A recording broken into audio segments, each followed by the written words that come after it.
Please stand as you're able for a reading from the gospel. Now, after they had left, an angel of the Lord appeared to Joseph in a dream and said, "Get up, take the child and his mother, and flee to Egypt, and remain there until I tell you, for Herod is about to search for the child to destroy him." Then Joseph got up, took the child and his mother by night, and went to Egypt and remained there until the death of Herod. This was to fulfill what had been spoken by the Lord through the prophet, "Out of Egypt I have called my son." When Herod saw that he had been tricked by the Magi, he was infuriated, and he sent and killed all the children in and around Bethlehem who were 2 years old or under, according to the time that he had learned from the Magi. Then what had been spoken through the prophet Jeremiah was fulfilled. A voice was heard in Ramah, wailing and loud lamentation, Rachel weeping for her children. She refused to be consoled because they are no more.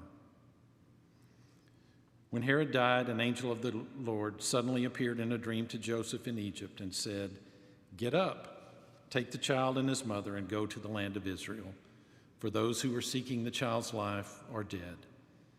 Then Joseph got up, took the child and his mother, and went to the land of Israel. But when he had heard that Archelaus was ruling Judea in the place of his father Herod, he was afraid to go there. And after being warned in a dream, he went away to the district of Galilee. There he made his home in a town called Nazareth, so that what had been spoken through the prophets might be fulfilled. He will be called a Nazarene. This is the word of the Lord. Thanks be to God. A new year feels a lot like a blank sheet of paper. I mean, we just ripped 2022 out of our notebooks, but wow, the potential of a new start. I know it's cheesy, but I'll be the first to admit it. I get the allure of New Year's resolutions, the possibilities posed by a fresh chapter. We can do whatever we want with this new page. We can draw on it what we want, we can write on it what we want, we can doodle around the edges. We might even be able to fold it into some sort of origami crane or jumping frog. But I'll give us a few weeks of paper folding, maybe even through the end of the month, until a lot of us find ourselves already bent out of shape. All our best intentioned goals fallen by the wayside. I hate to admit it, but give it a couple of weeks, and if you're anything like I am, you'll be daydreaming about some new program to improve yourself. You'll be ready for some new grand adventure. You'll be Googling how much trips to the greener side of the grass cost nowadays. Because we've been so conditioned by a culture that as soon as the ball drops and the countdown finishes, as soon as the newness wears off, we begin another countdown to another far-off special day. 5, 4, 3, 2, 1. Then another. 5, 4. We're always escaping the present moment. We're always puffing ourselves up with measurable accomplishments throughout the year, but always finding ourselves in the same spaces come January 1st. Never really facing life as it is, and instead making plans for a future that's ultimately disconnected from the realities of our right nows. And a lot of people claim that's how we could describe God in today's passage, selectively warning only Joseph about the impending genocide after kind of setting him up for humiliation in the first place. Ignoring the families of the thousands of young Jewish boys hunted by Herod, instead just rehashing old patterns from Moses' life just to impose them on Jesus's. And from this same perspective, sure, Joseph would be a fool. No actionable vision for self-improvement, no measurable long-term goals down at the carpentry shop, no regard for how broader society might view him, his wife, and her son.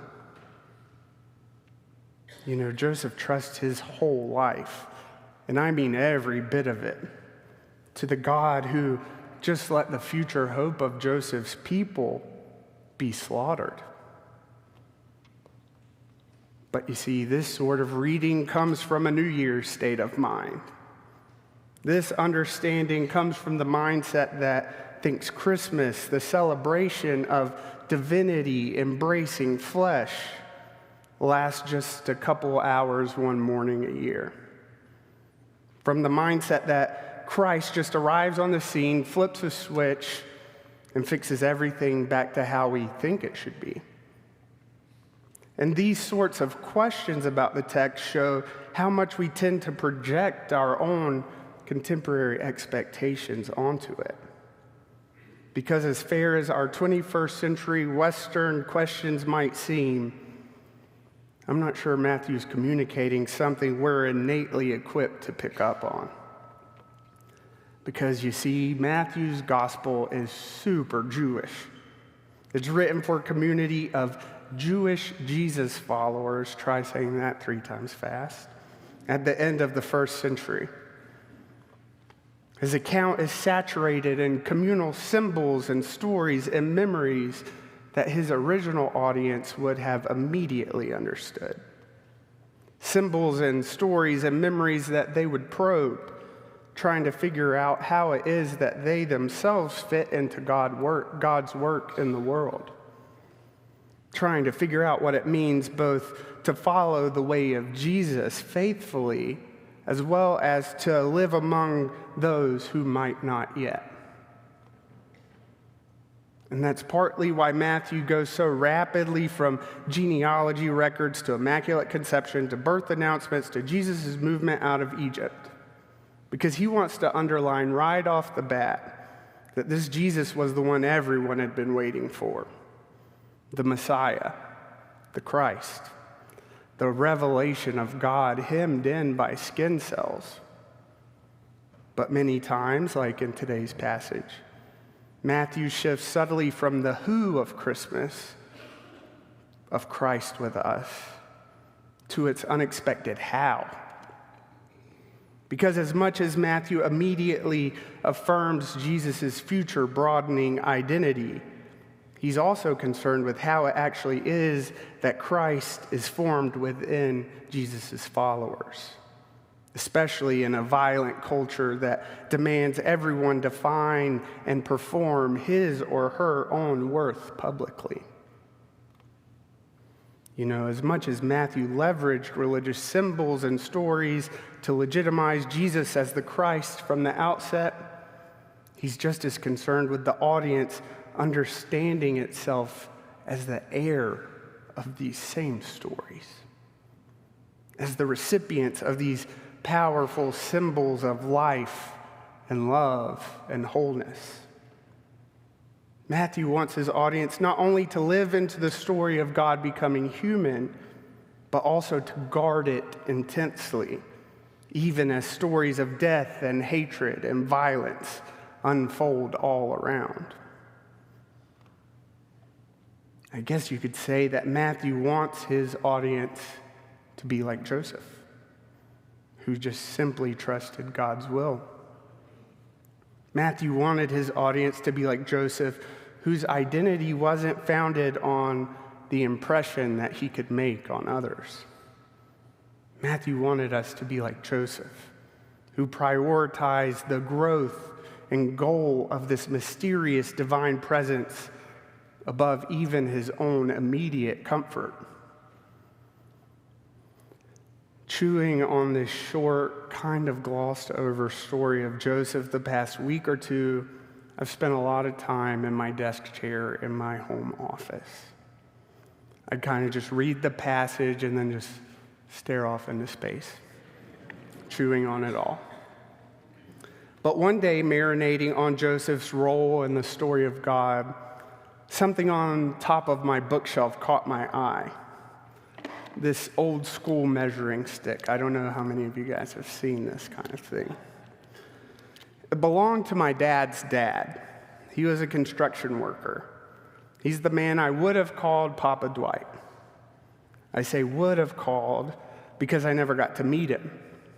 He passed away in some sort of crane accident when my dad was only about 19 years old, about 13 years before I even ever thought about being born. Growing up, and understandably so, we didn't hear much detail about Papa Dwight.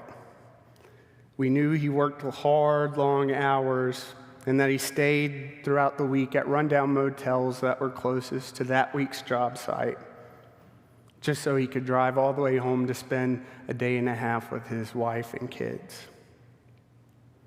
We grew up knowing that he had limited educational and vocational opportunities, and that he just did what he knew to do to get by.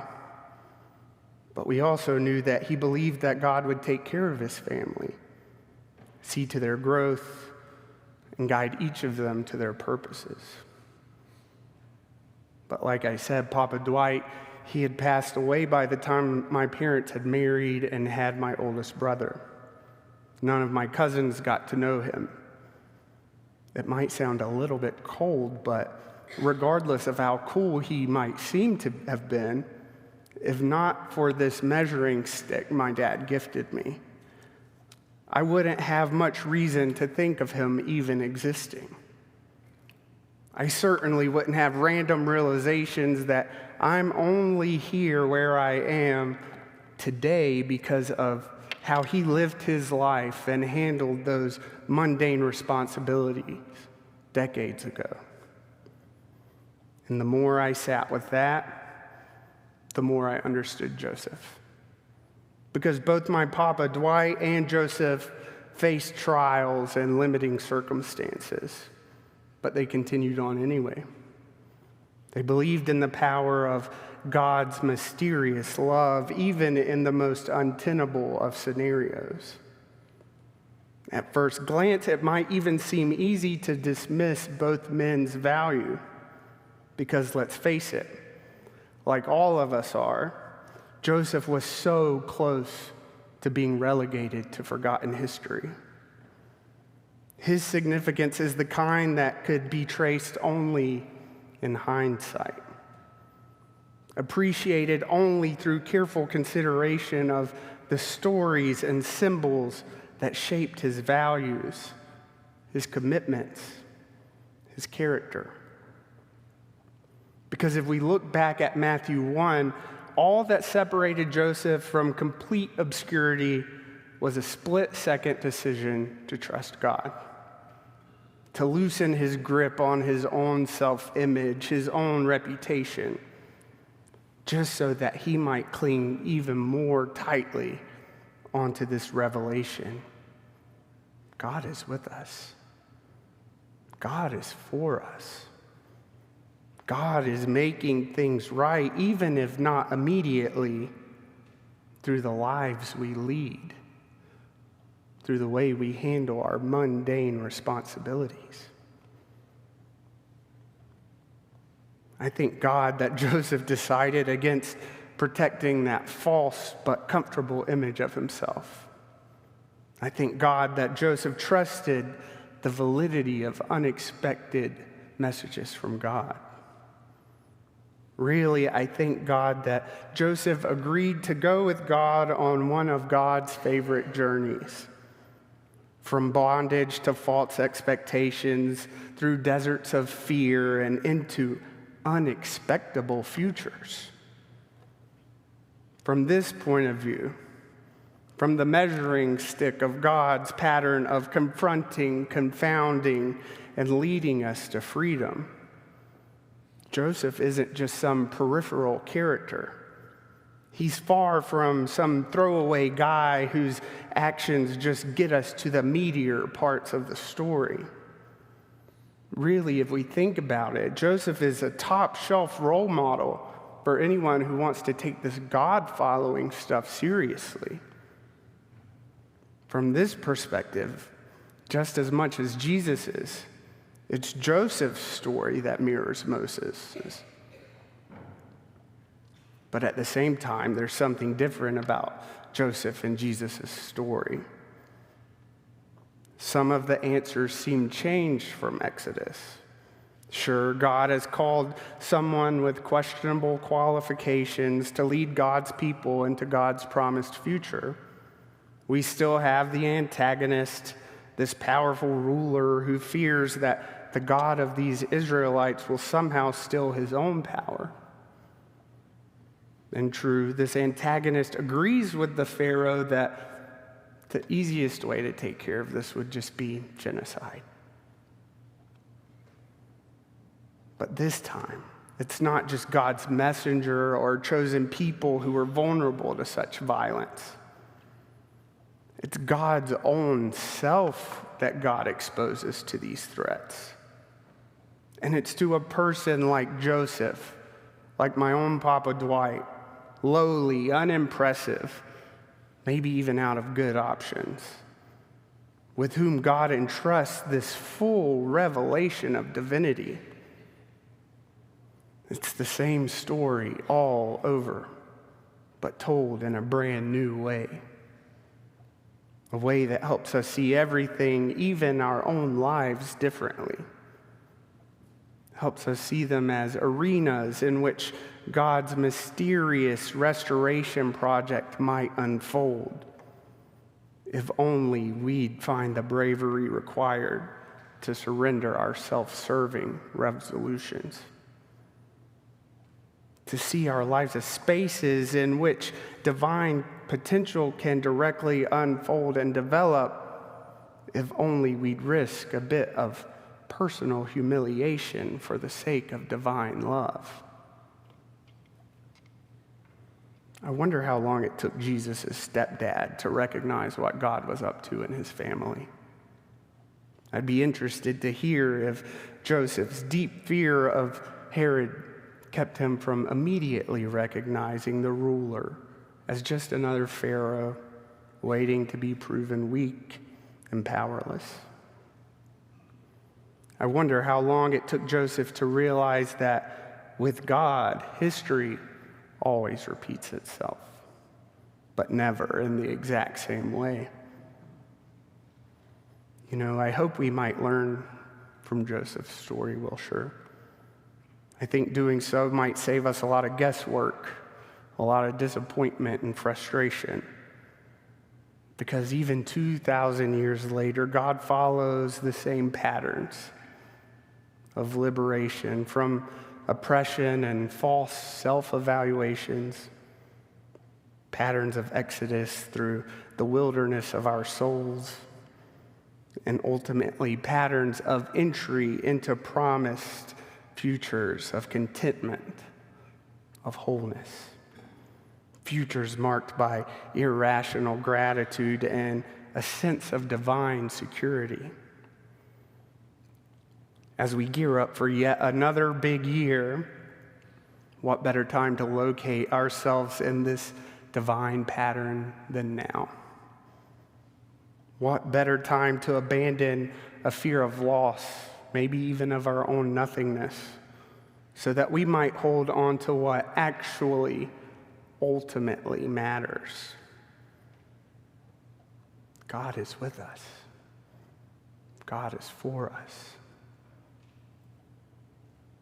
That sounds like a resolution worth measuring up to. Amen.